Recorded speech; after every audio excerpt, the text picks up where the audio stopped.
Good evening. Welcome to the Carver Annual Town Meeting. My name is Bob Bentley. I'm the town moderator, and I get to deal with all of your wonderful faces tonight, and I'm happy to be here. I'd like to ask everyone to stand for the Pledge of Allegiance and remain standing for the moment of silence for our departed servicemen and women, as well as all who have served with the town of Carver since our last meeting, as well as remain standing for the national anthem, which will be sung to us by two sophomores, Stephanie Flores and Kaylin D'Antonio Smith.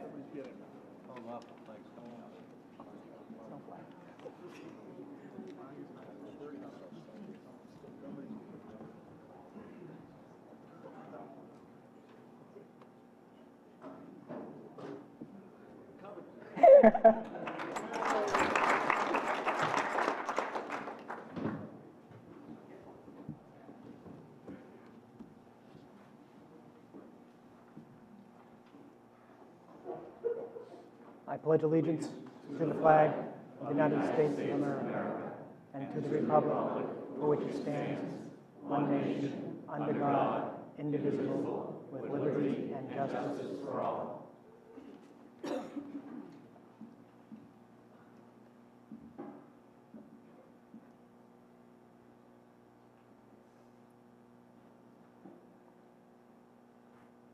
Thank you. And now we'll have Stephanie Flores and Kaylin D'Antonio Smith sing the national anthem.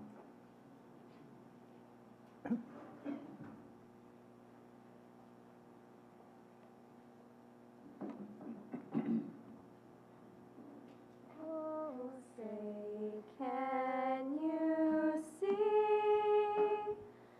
by the dawn's early light what so proudly we hailed at the twilight's last gleaming, whose broad stripes and bright stars through the perilous fight o'er the ramparts we watched, where so gallantly streaming, and the rocket's red glare, the bombs bursting in air, gave proof through the night that our flag was still there. Oh, say does that star-spangled banner yet wave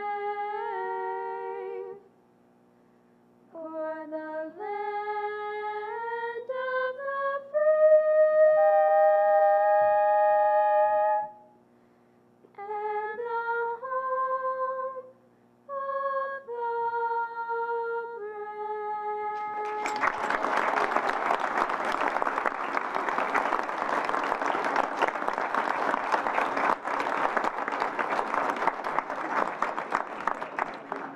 Thank you very much.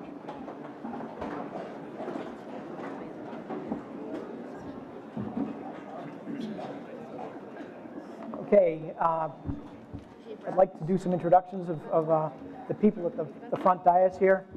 I'd like to first start off with the selectmen. On my left, your right, we have Alan Dunham, Helen Maroney, Sarah Hewins, Dave Robertson, and we have Superintendent of Schools Scott Neef. Chief Financial Officer of the schools is Brad Brothers, and Gina Hanlon-Kavicki is the chairman of the school committee. If you can introduce your school committee members. Absolutely. We have Andrew Sotowato, we have James O'Brien, we have Paula Lowe, and we have Andy Cardarelli. To my immediate left, your right, is Greg Corvo, Town Council, and Michael Milanowski, our Town Administrator. To my right, your left, we have Town Clerk Lynn Doyle. We have Finance Director Meg LeMay. And we have Jack Angley, who's the Capital Outlay Committee Chairman, who will introduce his committee. Yes, good evening. The committee consists of Ron Clark, Selectman, Frank McPeck, excuse me, Bob Merritt, and I believe that Scott Neef is still acting as a rep from the school, and yours truly, Jack Angley. And our Finance Committee, the chair is Richard Buck. Mr. Buck, if you could introduce your members. Sure. To my right, we have Mr. Bill Duggan, Mr. Mark Townsend, Mr. John Cotter, and absent tonight, we have Mr. George Callahan and Mr. Joe Patton. Thank you. If anyone didn't notice out on the, when you were coming in, there were warrants as well as a number of handouts that were important to pick up for this meeting, so you'll actually know what's going on. There's a lot of detail that's been provided in those, and you really need to have a copy to be able to follow through with the meeting. Anyone who needs hearing assistance, there are devices available for your use. Just if you can go up back, the devices are up back. If you're not from Carver or you're not registered to vote in Carver, we ask that you sit in the back left section of the auditorium. Your right, my left. And only registered Carver voters should be sitting in the front section. Okay, my rules are, if once an article has been made and seconded, the floor is open for discussion.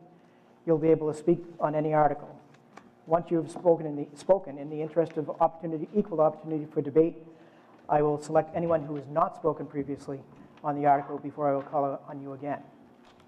I ask that you only speak through myself as a moderator, stay on the topic of the article being discussed, and respect differing opinions from your own. And with those formalities out of the way, the town clerk having informed me that we have a quorum present, I call this town meeting to order. First article is Article 1, the annual town report. Mr. Dunham.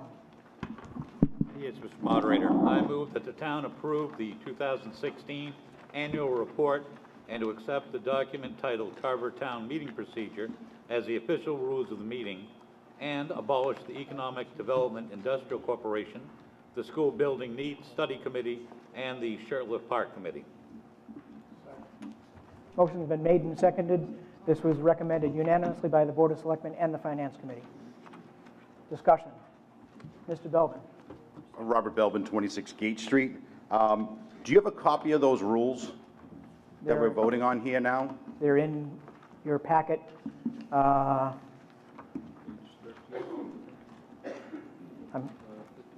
hearing it as page 13. I got these off the web, so I don't have a copy of that. Could I borrow someone's for a second?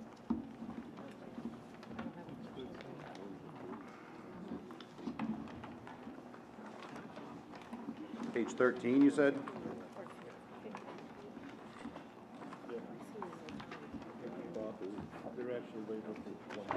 If they're actually labeled pages 1, 2, 3, and they're, as the town administrator is telling me, they're about the 15th sheet into the package. They're after the capital outlay process for items valued at over $10,000.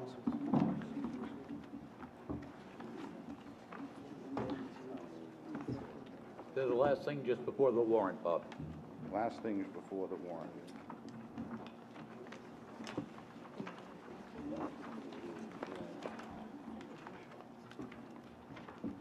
I can't find it here.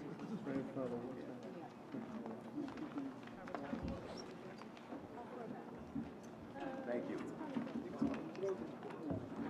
Mr. Moderator, these town meeting procedures that are there, if we go to the first paragraph here, I think everyone really needs to read that first paragraph, okay? Because the last sentence is very, very important here.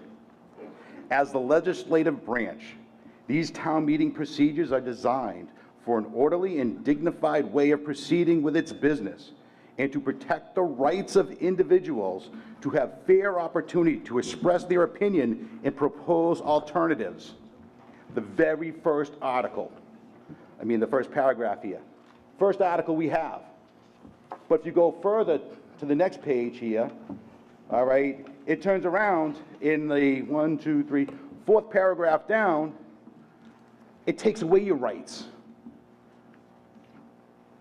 to turn around and make changes here. Things that maybe some of us want to do because it gives the power to the selectmen to decide if we can or cannot make changes in these articles. Now, if you want your hands tied like they are tonight by the selectmen, who says that you can't change anything here, you can't transfer money from one budget to another budget item, move money from free cash to another article, that's what they did tonight. These rules allowed them to do that. I stood up here and said this a couple of town meetings ago. Don't vote these in. It's taking away your rights. It's handcuffing you. This has now come back to haunt us because it's handcuffing everyone. Now, I'd like information from town council. When the words or any other action relative thereto, does that give the authority to town meeting the rights to raise money and decrease money? The big thing is raise or transfer money. Because I think you said that at the last selectmen meeting, that the notice by the Department of Revenue of our warrant is just a notice that, hey, this is what's coming before you. If you want to come, come. If you don't, don't. That's fine. But you know what? The power to the people here at town meeting is very important. If you don't like what they propose to us, we can decrease it, we can vote no or vote yes. Can't decrease anything because they tied our hands. So the first order of business is vote these down. Vote these rules down. Say no more. Okay? My second part of this is that the moderator uses town meeting time. I never really heard of that. But then I turned around looking up it and said, hey, what is this? And then found out it's made by the Massachusetts Moderators Association. You got to pay $25 to get a copy of it. We have a copy in our library from 1962. Not even a new copy, new version. Okay, so we're asking rules and to guide the moderator here, okay, on something that we don't have access to unless we pay $25. So I'm asking you right now to vote this down. Take back the power here. Can't do it this year because they already tied our hands, but next year, don't let them tie our hands. Make sure they put in, or any other action relative thereto, on every article so we can make the changes that we want here at town meeting. Take the power away. Time is up. Does the town council have an opinion on, or any other action relative thereto? Mr. Moderator, we are the legislative body. Town council right now works for us. When we propose a question to him, it's up to him to answer that question.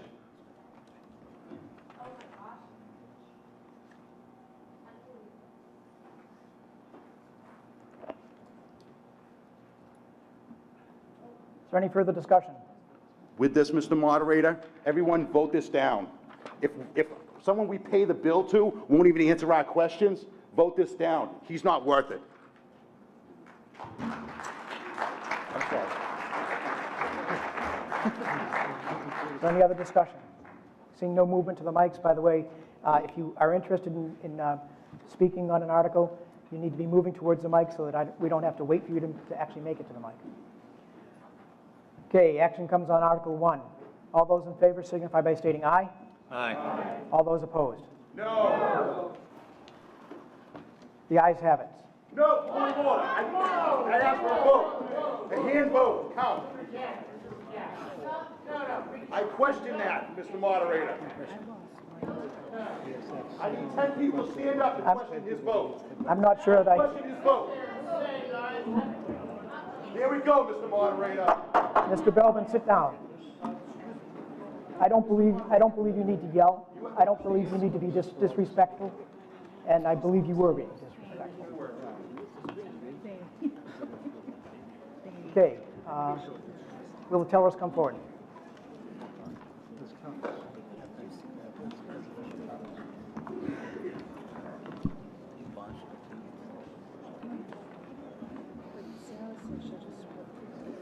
Oh, are we re-voting? If you're voters in the upper right-hand bleacher section, if you can move down front, we'd appreciate it.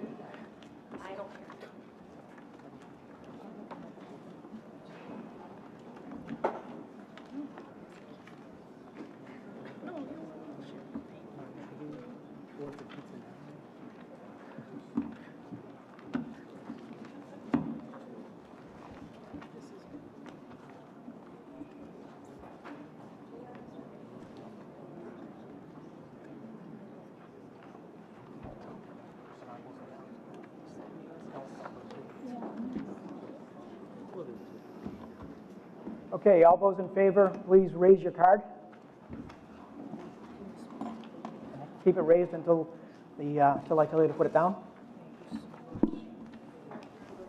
So can you repeat the motion? The motion was to approve the 2016 annual report and accept the document titled Carver Town Meeting Procedure as the official rules of the meeting, and abolish the Economic Development Industrial Committee, School Building Needs Study Committee, and the Shirtlift Park Committee.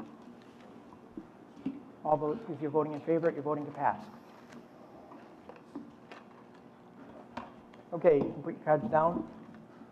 No, she's Oh. not done yet. Oh, sorry.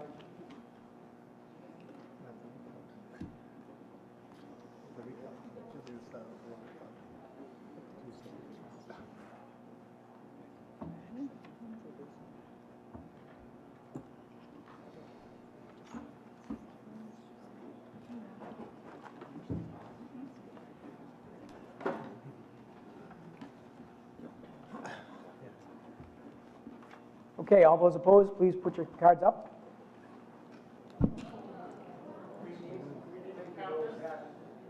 Pardon me?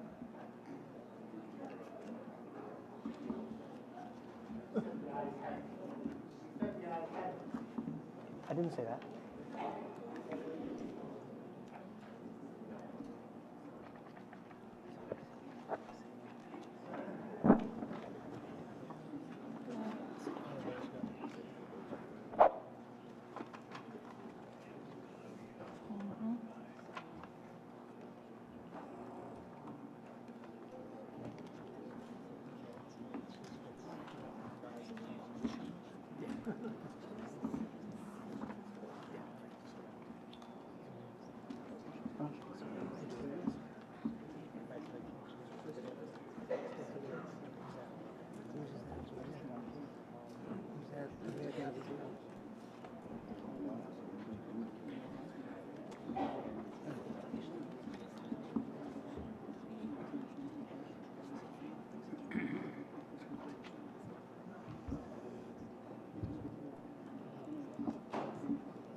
The motion is defeated 104 to 69.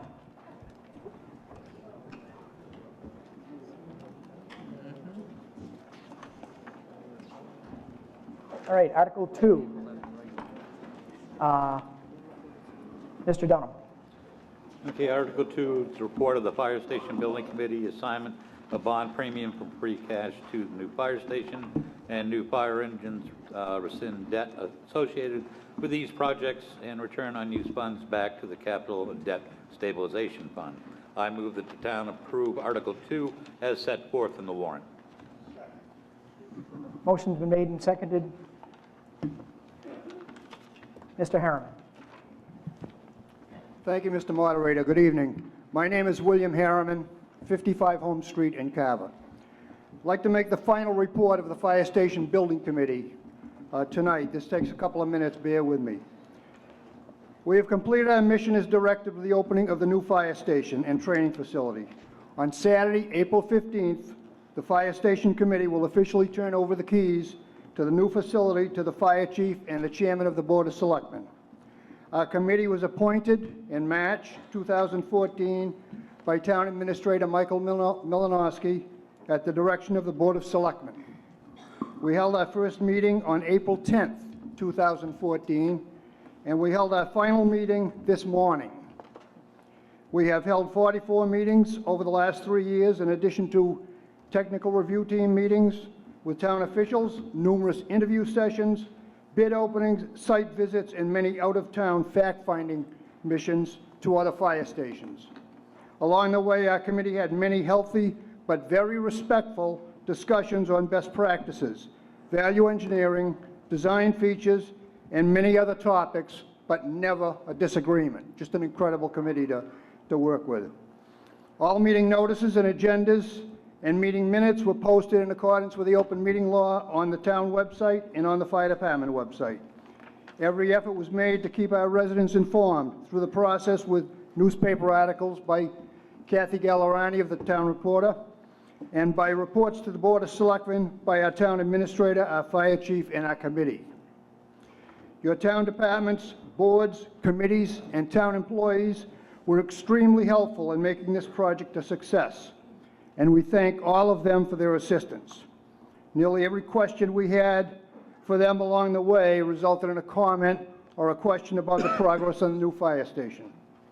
They are all as much a part of the success story of this station as the committee is, and I am hopeful they all are as proud and as happy as we are that the project is now complete. In addition, this project would not have been completed as it was without a myriad of volunteers that stepped up to provide assistance at very little or no cost to the project. Their efforts saved our project thousands of dollars. That volunteer spirit is the very nature of our community. We see it all the time. But it's still very impressive to see it up close and personal when it happens on your project, and it did. They are a big part of the success of this project, and without their help, the project would have cost significantly more. And to that end, when you came in, there was a little booklet with a fire station picture on the front cover. That is a thank you to everybody that helped us on this project. We tried to mention everybody, and obviously, as you know how it works, we missed somebody, but I hope not. But we wanted to thank everybody in that manner. Most importantly, we wish to thank you, our citizens and taxpayers, for your support in making this much-needed facility a reality. The project was completed under budget. I repeat that. The project was completed under budget. We stayed with our funding appropriation. We will turn back a small amount of money to the town coffers. On January 15, 2017, the fire department started the process of relocation to the new station. At this time, today, that process is complete, and at this very early juncture, the functionability of that station has certainly lived up to our expectations. A few punch list items remain to be done once the warmer weather comes, but we're really, really close. We feel that the committee's work will provide our fire department and our community with a high-quality facility with a 50 to 75-year lifespan because of its high-quality components and maintenance-free construction throughout the building. It will also provide room for future growth if needed. We are also hopeful that this project is another step in helping to perpetuate our system of an all-call fire department for many years to come. There's a lot of components to that, but this is a big one. The ribbon-cutting ceremony will be held on Saturday, April 15th at 10 a.m. at the new station. That day, the fire station and the training facility will both be open to the public to view at any time. And obviously, it's your building, you can view it any time you want, but that particular day, we'd like you to come out. We encourage anyone interested to stop by and see a new facility, and particularly, if you did not support this project or had concerns about its need, please stop in and see us and ask about these issues. Respectfully submitted by the Fire Station Building Committee, Craig Weston. Chief, just stand if you would. And some of the members I know on here tonight. Dave Siedendorf. George Callahan, I know is not here. John Deli Priscoli. Michael Milanowski, our town administrator, Robert Mittendorf, and William Harriman. I want to thank, because I didn't hear, I want to thank that committee. They were really incredible. They did you a service. Obviously, easy to work with. No problems along the way, no disagreements, no infighting, which happens on some committees. We appreciate that a lot. And I will just, an editorial comment, I said if you didn't approve this or you didn't vote for this originally, please seek us out. We're not trying to win you over, but you should see what you have. It's a very important facility. It's going to last a long time, and I thought it was needed, but again, if you don't, please seek us out and at least ask us questions. That's my editorial for the night. Thank you.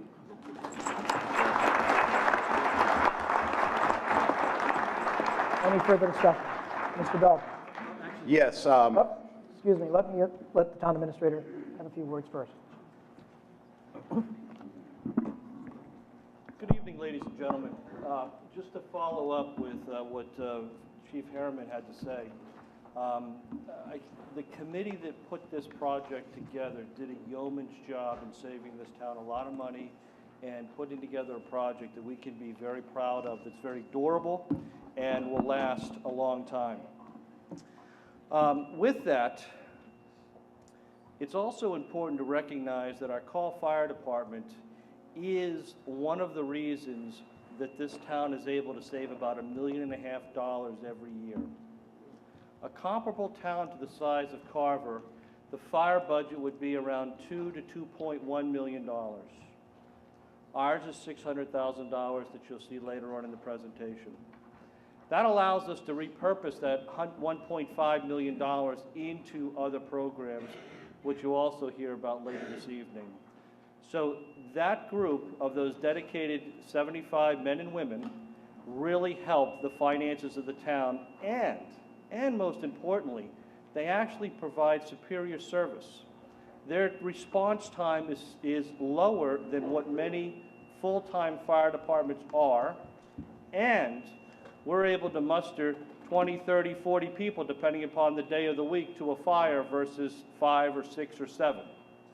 So they're really here to help protect the town. With that, they did get a new headquarters and the facility was built. What I want to speak to now is Article 2, and it has to do with bond premiums. Now, people have asked, well, what is a bond premium? And you see up on the top front left, it occurs when the stated interest rate is higher than the true interest rate. In other words, what happens is it's a prepayment on top of the bond. So with the and this is what the financial institutions do, the banks and lending institutions, is we looked at borrowing when we went out $8.23 million. We were authorized to borrow $8.75. And with that, they came in with a little over $9.2 million that they actually gave us at the closing of the loan. And that's why in the second bullet, it's a prepayment. Now that prepayment is still something that you borrowed. It's still something you're paying interest on. It's borrowed money, but they move it up front.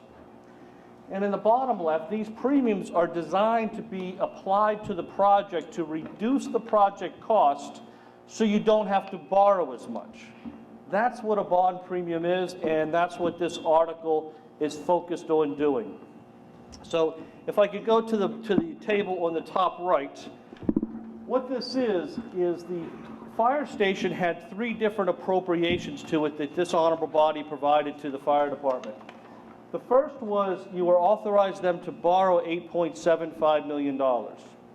The second is in a supplemental appropriation, you allocated $450,000, and then through the CPC program to protect many historic artifacts, there was also an authorization of $56,875 for a total project budget of $9.256 million. That was the budget to build the project that you see standing in front of you across on Main Street. Now, as Mr. Harriman said, Chief Harriman said, the project came in under budget.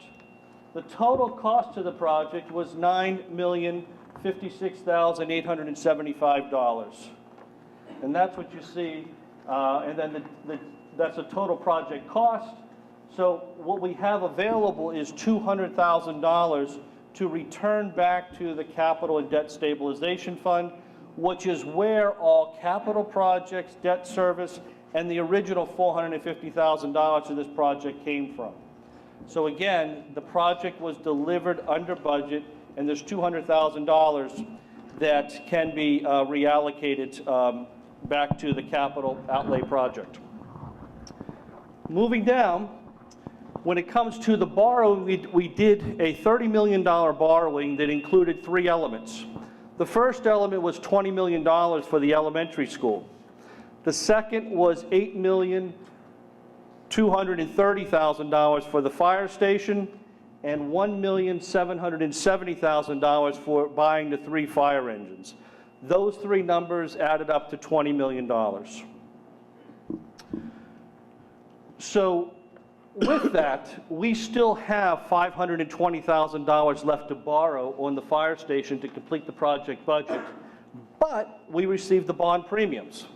What this article does is, for the two areas in the red, it says, okay, you've authorized us for an additional $550,000 of borrowing between the two. We don't need to borrow anymore because we got the prepayment from the bond premiums, which we're paying debt service on. So therefore, town meeting, take away our credit card. Take away our allocation for the $550,000. That's what's built into this article. And by lowering that credit card, that helps our bond rating because we don't have this credit limit anymore. And the second is that, again, we have the cash that came in through the bond premium, which again is debt service. It's a prepayment, but it's money we're paying borrowing costs for, to then make that project whole. I hope I tried to simplify this by this slide on the right because there was much confusion as to what a bond premium was. Again, a bond premium is a prepayment. The bond holders pay us more money than we asked for. They charge us interest for that. And the purpose of that is to put that into the project so you don't have to borrow as much and you can use that money to pay off future debt service. Thank you.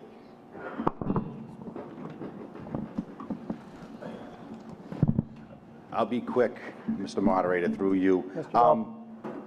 I have to put kudos out to the chief and the firefighters. The chief did a lot of the site work, and it didn't cost us a penny because he did it. He saved us money. A lot of the firefighters put their time and effort into that fire station, and the other fire stations they're fixing up now. So, I mean, our fire department take a lot of pride in what they have, and I just want to say thank you very much to the chief, deputies, and all of our firefighters. Thank you.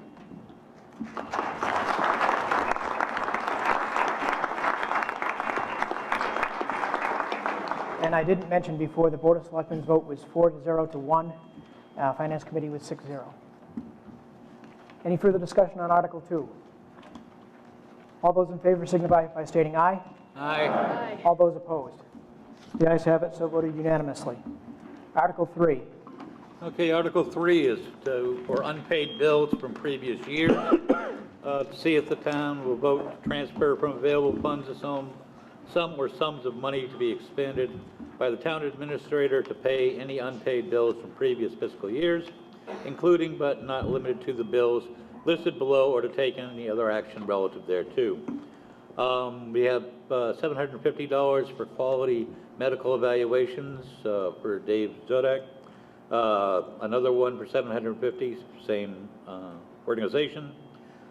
Great American Vertical Wave Phone System, $434. PARS Plymouth County OPED Trust Fund, $46.27. Verizon Town Carver, $212.89. Lowe's for the Carver DPW, $34.33. Advanced Auto Parts, $482.03. UniFirst, $52.55, and BCA, $256.20. So I move that the town transfer the sum of $3,300,000. No, 3,000. I was going to say, it's been a long day, folks, I'm sorry. $3,018.27 from the financial disclosure account 01-145-0058-5317 for the purpose and in the amount set forth in Article 3 of the warrant. Motion been made and seconded. Recommendation of the Board of Selectmen. Board of Selectmen recommended 5-0. Finance Committee. Finance Committee recommends 6-0. This requires a 4/5 vote by law. If I don't have a unanimous vote, we will have to take a hand count. All those in favor signify by stating aye. Aye. All those opposed? The ayes have it, so voted unanimously. Article 4. Okay, Article 4 is a supplemental appropriations for fiscal 2017. Yeah, I'm going to. I move that the town make the fiscal year 2017 budget transfers shown below, which is $22,475 from the Cranberry Village retained earnings operating budget to the Cranberry Village Enterprise Fund. Motion made and seconded. Board of Selectmen vote. 5-0 in favor. Finance Committee vote. 6-0 in favor. Any discussion? Mr. Belvin. The one that I posted online didn't have any monies on it. So did, that figure, I mean, if you have no money associated with this, how can you increase this article with monies if there's no money available written down here? It would be basically zero, right? The warrant that I had online had monies. I got this from the town website. I printed them up. I got mine from the town website also. Mr. Belvin, when you saw yours, was it still in the draft form as opposed to a final form? What, the 22,000? Yep. One? Okay. Sorry, I didn't see that. Any further discussion? All those in favor of Article 4 as presented signify by stating aye. Aye. All those opposed? So voted unanimously.